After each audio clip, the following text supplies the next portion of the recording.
Hello everyone, कैसे हैं आप सब। आज बात करेंगे रिलायंस और फ्यूचर रिटेल के डील की कि वो लेट क्यों है, उसका रियल अपडेट क्या है और साथ में क्या ऐसी मजबूरी थी जिसको बेचने को मजबूर तो होना पड़ रहा है लेकिन बेचारे बेच नहीं पा रहे हैं, तभी तो इतनी लेट हो रही है। तो क्या है कहानी, सब कुछ बहुत ही डिटेल एनालिसिस लेके आए हैं आपके लिए।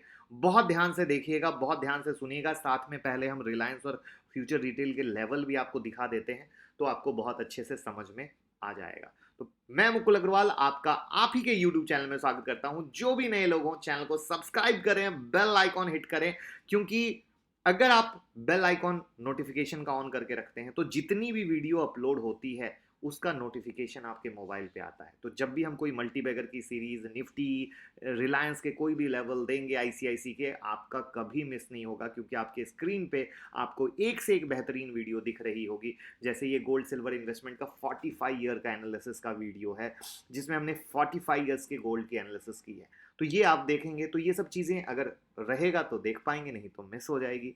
तो चलिए शुरू करते हैं रिलायंस के बारे में। देखिए, रिलायंस के बारे में हम लगातार कवरेज ले रहे हैं, जिसमें हमने साफ कहा है रिलायंस आर या पार के लेवल पे है। हम दोनों साइड खेलेंगे, हमें कोई प्रॉब्लम नहीं है, लेकिन जब तक अब मेजर ब्रेकआउट नहीं होता है हम सेलिंग साइड प्ले करेंगे, जिसमें लगातार आप देख रहे हो कि मार्केट किस तरीके से अंडर प्रेशर परफॉर्म कर रहा है।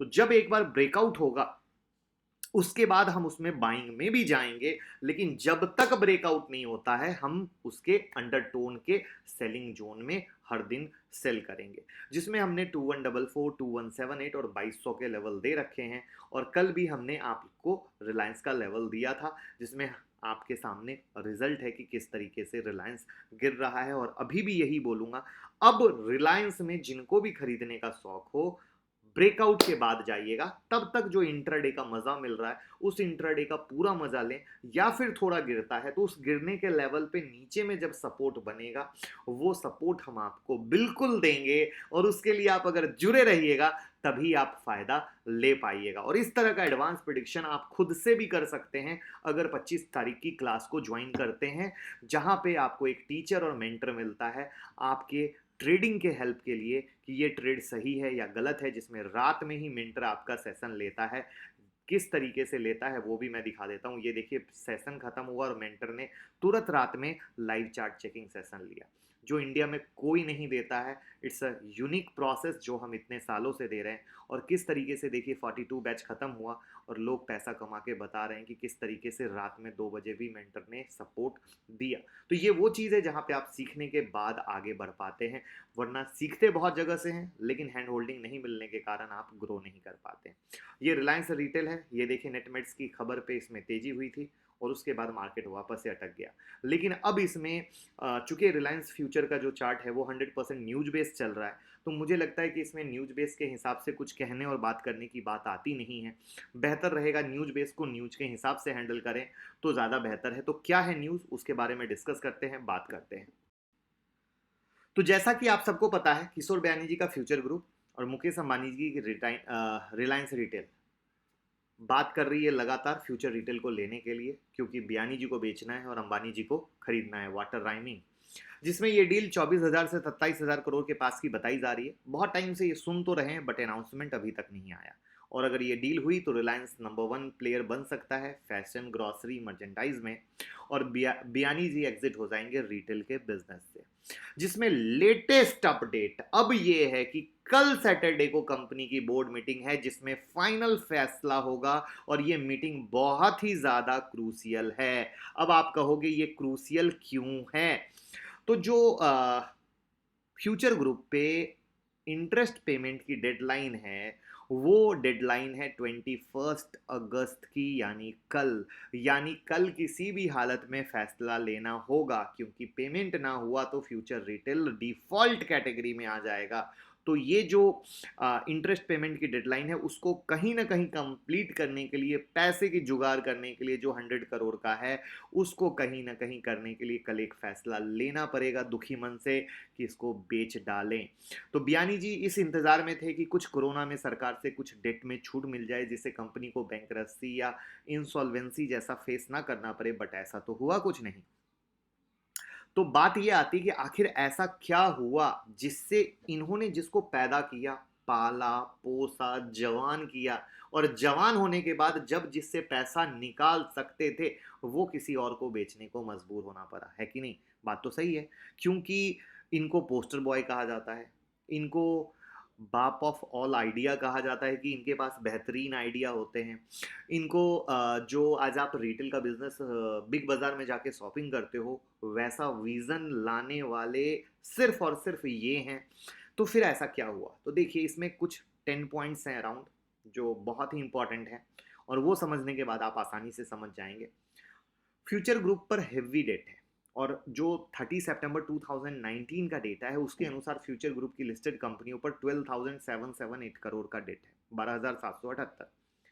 और मार्च की ही डेडलाइन थी पेमेंट करने की, बट आरबीआई की जो लोन मोरेटोरियम की कहानी थी उससे कुछ राहत की सांस मिली, जिसके कारण ये डील इतनी लंबी खिंचती चली गई, क्योंकि इनके पास वक्त था कि कहीं ना कहीं अपने हिसाब से नेगोशिएट कर लें, अपने हिसाब से बात कर पाएं। दूसरा, मार्केट की खबर यह भी है कि मार्केट को फैब से ही, फरवरी से ही इनकी एबिलिटी पर भरोसा नहीं रहा, जिसके कारण कि ये लोन पे कर सकेंगे नहीं कर सकेंगे।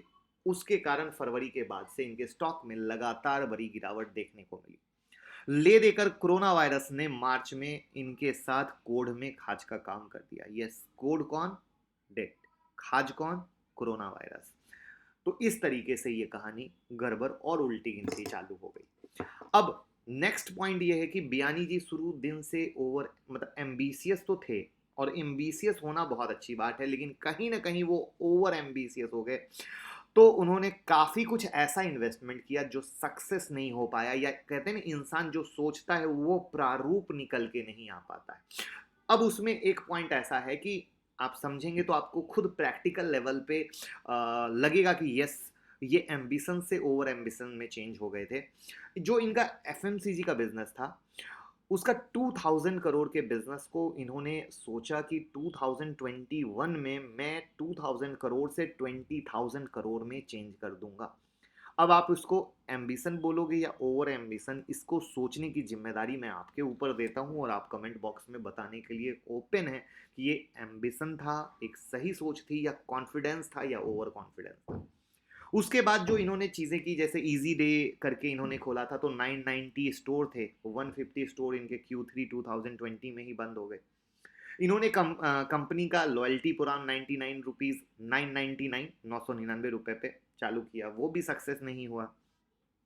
उसके बाद जो एक मार्केबल बात थी, फ्यूचर ग्रुप के जो जब आप शॉपिंग करने जाते थे तो जो मर्चेंटाइज खरीदते थे उसमें 35 to 40% इनके खुद के ब्रांड थे, और वो खुद के ब्रांड कस्टमर को अट्रैक्ट नहीं कर पाए, ये भी एक बड़ा रीजन निकल के आया।